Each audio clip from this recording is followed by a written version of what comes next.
La société Skyline Optics a été créée en 1998. On a d'abord démarré dans un autre domaine, qui était plutôt un domaine de consultance vis-à-vis des systémiers européens. Donc on designait avec eux les prochaines générations de plateformes télécom. Un marché qui a très évolué les 15 dernières années, vu qu'à l'heure actuelle, beaucoup d'entre vous utilisent des appareils connectés tels que des TV, des ordinateurs, des GSM, des smartphones, des tablettes intelligentes.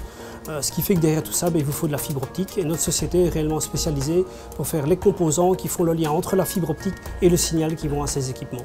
Maintenant, nous travaillons depuis 3 ans sur un transport de la communication à l'intérieur des bâtiments, que ce soit pour des bâtiments privés ou des bâtiments industriels ou des administrations, basé sur un concept de fibre plastique, alors qu'à l'heure actuelle, nous faisons des composants qui fonctionnent sur de la fibre de verre.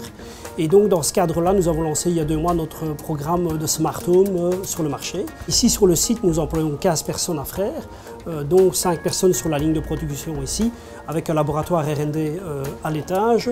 Et en plus de ça, nous avons un bureau à Stockholm avec 8 ingénieurs, un bureau à Luxembourg et un bureau à Milan en engineering et en R&D aussi. Donc au total, nous avons 35 personnes qui travaillent pour Skyline Optics. Nous sommes à l'heure actuelle à 98 ou 99% à l'exportation, principalement en Europe.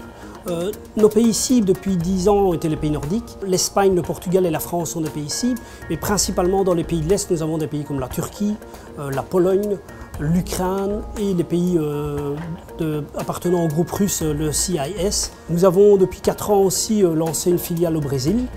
Pourquoi le Brésil? Parce que c'est un pays émergent et principalement parce qu'il y a 2 grands événements qui vont se passer. Cette année, la Coupe du Monde et dans 2 ans, les Jeux Olympiques.